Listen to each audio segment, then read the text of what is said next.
जिसके बढ़ते इन्फ्लुएंस ने हजारों लोगों को उनकी ज़िंदगी भर की कमाई गंवाकर उन्हें अपनी जान तक का रिस्क लेने के लिए मजबूर कर दिया। पंजाब की सीमाओं से लगे 2 अन्य राज्यों हरियाणा और हिमाचल प्रदेश को भी अपने चपेट में लेना शुरू कर दिया है, क्योंकि इस रास्ते में आने वाले कुछ ही खुशकिस्मत लोग होते हैं जो इस रास्ते को पार करके अमेरिका तक पहुंच पाते हैं। इस जंगल को पार करके आना दूसरा जन्म लेने के बराबर है। यूएस गवर्नमेंट ऐसे लोगों को अपने यहाँ शरण देकर भारत जैसे डेमोक्रेटिक देश की इंटरनेशनल लेवल पर छवि बिगाड़ने में कामयाब रहती है।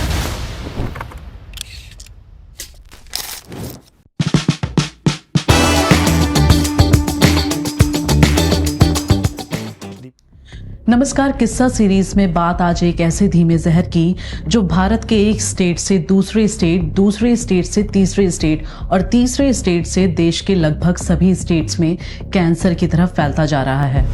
अनडॉक्यूमेंटेड इमिग्रेंट्स, यानी एक देश से दूसरे देश में ट्रैवल करने के लिए वीज़ा जैसे ज़रूरी डॉक्यूमेंट के अभाव में इलीगल वेज का इस्तेमाल करके पहले असाइलम और फिर पीआर यानी परमानेंट रेजिडेंस पाने की लालसा, वो धीमा जहर है जो इंडियन यंगस्टर्स को एडिक्टेड बनाता जा रहा है।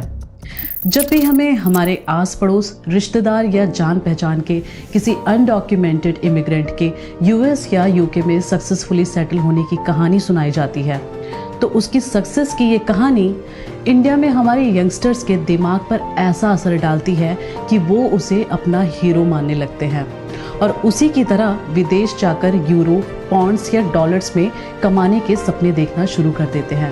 लेकिन एजुकेशन या अन्य किसी कारण से विदेश जाने के लिए वीज़ा ना मिल पाने की कंडीशन में वो भी इनसे इन्फ्लुएंस होकर अनडॉक्यूमेंटेड इमिग्रेंट बनने की कोशिश में लग जाते हैं। लेकिन इस तरह महीनों अपनी जान को दांव पर लगाकर सक्सेस का रिस्क महज एक बेवकूफ़ी है। इस कल्चर की शुरुआत पंजाब से हुई, जिसके बढ़ते इन्फ्लुएंस ने हजारों लोगों को उनकी ज़िंदगी भर की कमाई गंवाकर उन्हें अपनी जान तक का रिस्क लेने के लिए मजबूर कर दिया। न केवल पंजाब में बल्कि समय के साथ बढ़ते इस चलन ने पंजाब की सीमाओं से लगे 2 अन्य राज्यों हरियाणा और हिमाचल प्रदेश को भी अपने चपेट में लेना शुरू कर दिया है।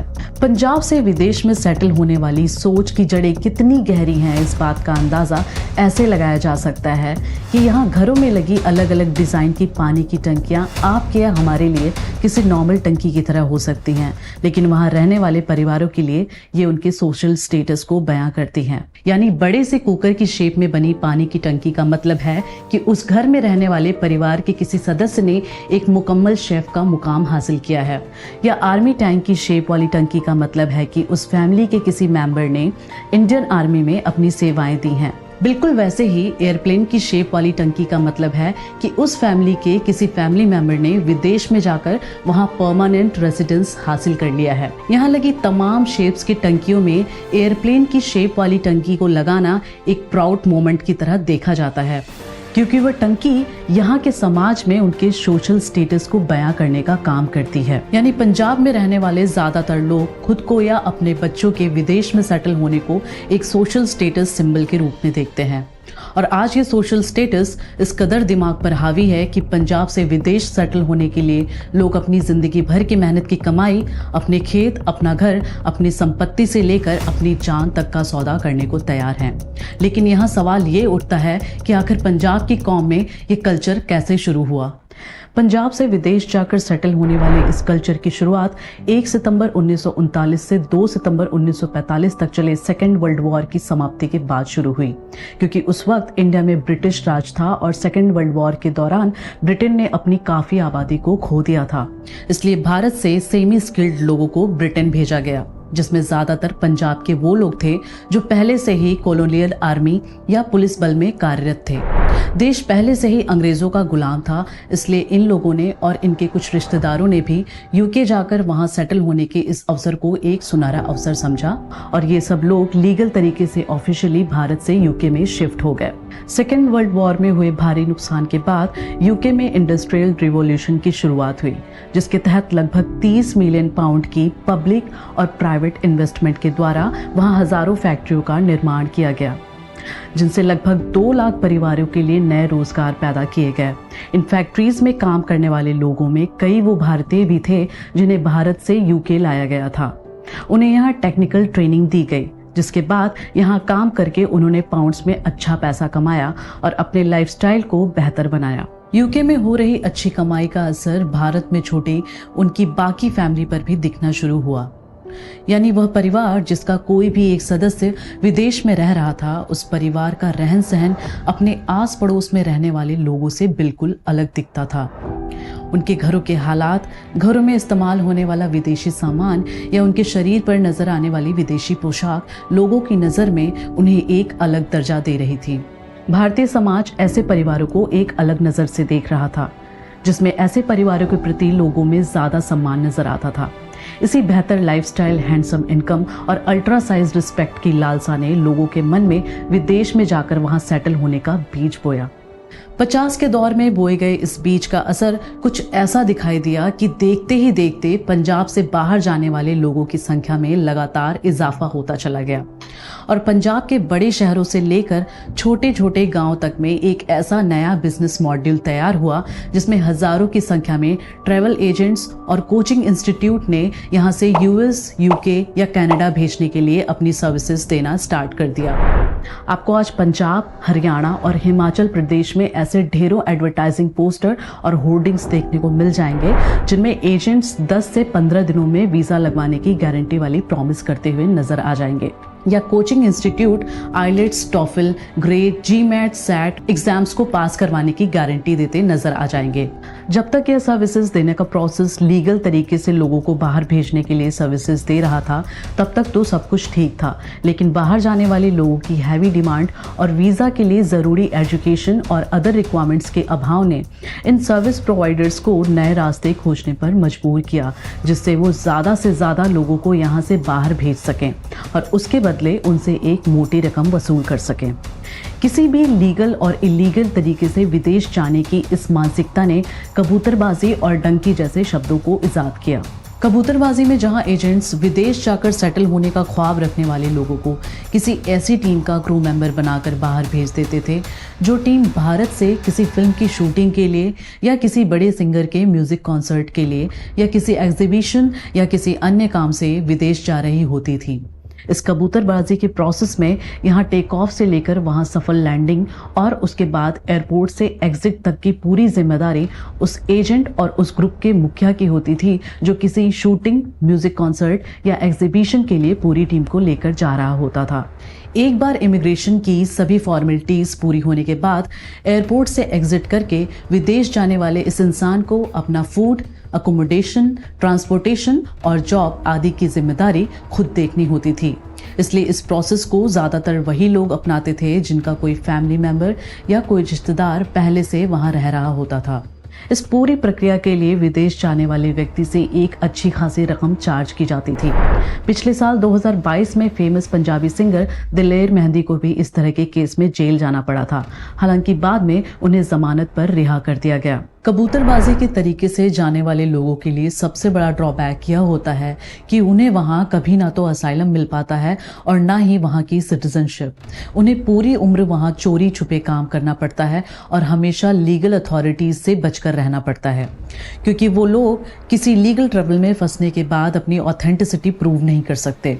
इसलिए उनकी इस हालत का फायदा उठाकर वहां के लोकल लोग उनसे कई बार कम पैसों में ज्यादा काम या इनह्यूमन कंडीशंस में काम करवाते हैं। कबूतरबाजी के अलावा डंकी एक ऐसा दूसरा शब्द है जो विदेश जाकर सेटल होने वाले लोगों में सबसे ज़्यादा फेमस है। हालांकि डंकी कोई इंटरनेशनल कोड ऑफ नॉमेनक्लेचर से निकला हुआ वर्ड नहीं है, बल्कि ये तब पॉपुलर हुआ जब 2014 में माइग्रेशन पॉलिसी इंस्टीट्यूट ने अपनी एक रिसर्च पब्लिश की, जिसमें पंजाब से यूके जाने वाले उन अनडॉक्यूमेंटेड इमिग्रेंट्स की स्टडी की गई, जिसमें रिसर्चर्स ने पाया कि डंकी फ्लाइट्स एक तरह का Punjabi medium hope from place to place पर बेस्ड है।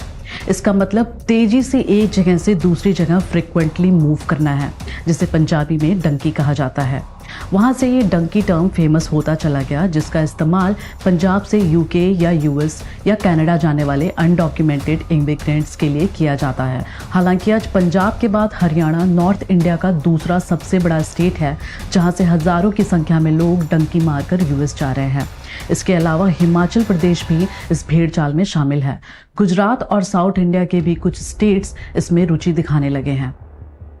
डंकी प्रोसेस में अगर कोई भारत से यूएस जाना चाहता है पर यूएस जाने के लिए ज़रूरी एजुकेशन या वीज़ा के लिए ज़रूरी रिक्वायरमेंट पूरी न होने की स्थिति में एजेंट्स ऐसे लोगों को यूएस के पास की किसी कंट्री का वीज़ा दिलवाकर वहां तक फ्लाइट से और फिर उसके बाद रोड या पानी के रास्ते या खुफिया रास्ते से यूएस तक पहुंचाते हैं। इस पूरी जर्नी में हेल्प करने वाले एजेंट्स को इंडिया में डोंकर और यूएस में कायोटी कहा जाता है। इंडिया से यूएस तक के सफ़र में कई लोकल डोंकर्स शामिल होते हैं जो अलग अलग अपनी फीस लेते हैं, इसलिए ये प्रोसेस महंगा होने के साथ साथ बेहद खतरनाक भी होता है। डंकी से अमेरिका जाने के दो रास्ते हैं। पहला अमेरिका के नॉर्दर्न बॉर्डर से जो कनाडा से मिलता है, जिसमें पहले कनाडा के किसी छोटे शहर तक आपको फ्लाइट से ले जाकर फिर वहां से बाय रोड या पैदल चलवाकर आपको अमेरिका पहुंचाया जाता है। लेकिन क्योंकि अमेरिका के नॉर्दर्न साइड बहुत ठंडी है, वहां का मिनिमम टेम्परेचर लगभग -40 डिग्री तक चला जाता है और इस टेम्परेचर में भारतीयों के लिए सर्वाइवल कर पाना बहुत मुश्किल होता है।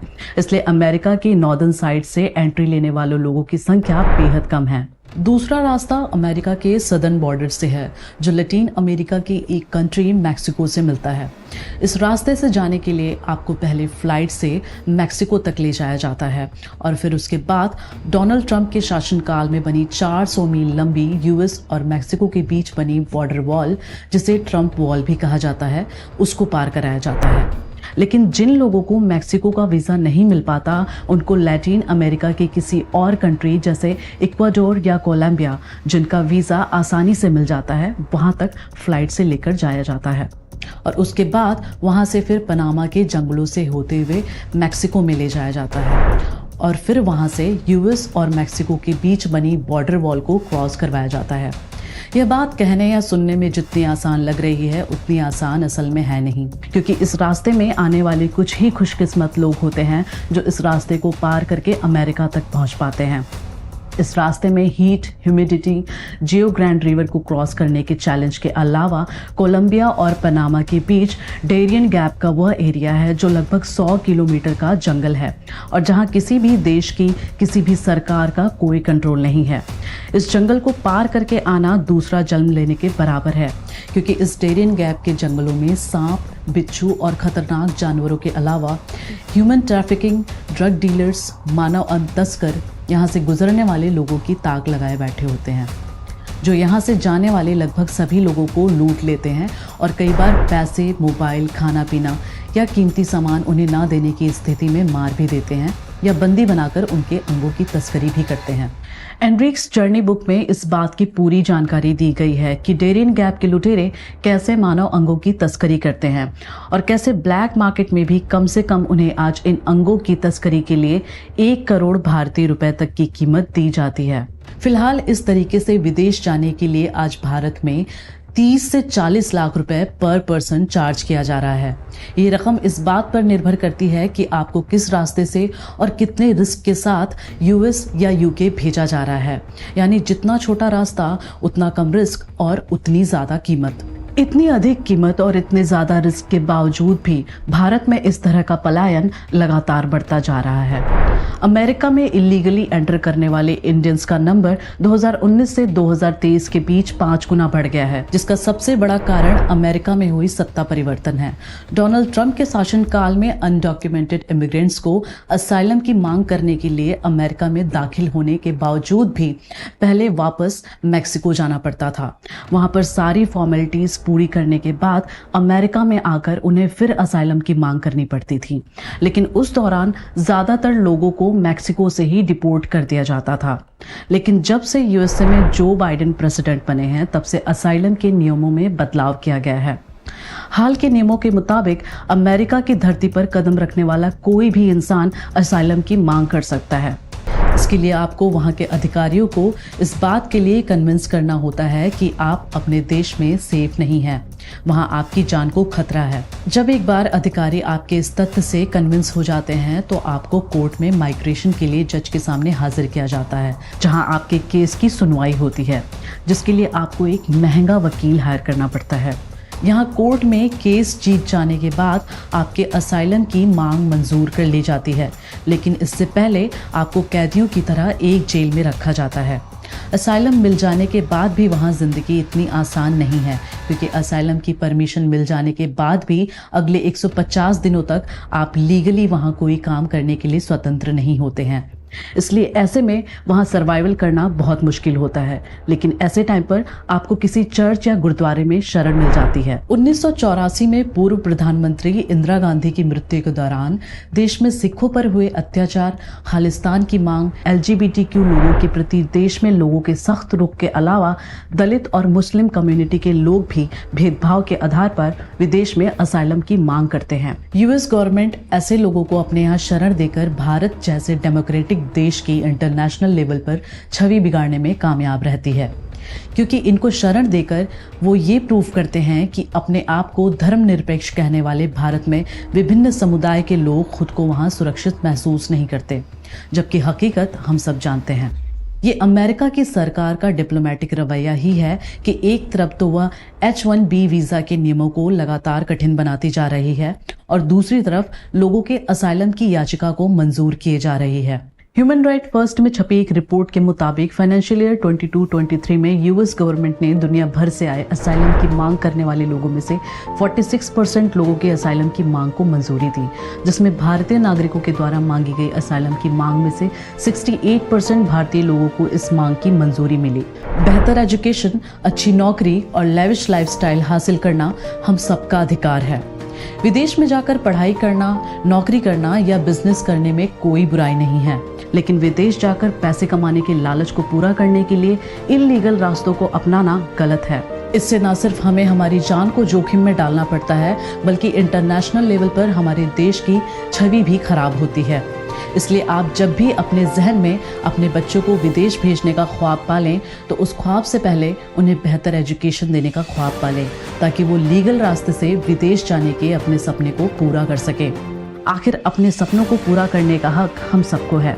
जैसे शाहरुख खान ने कभी सपना देखा था साउथ के डायरेक्टर एटली के स्टाइल की एक फिल्म करने का। उनकी जवान फिल्म को करके उन्होंने अपने इस सपने को पूरा भी किया।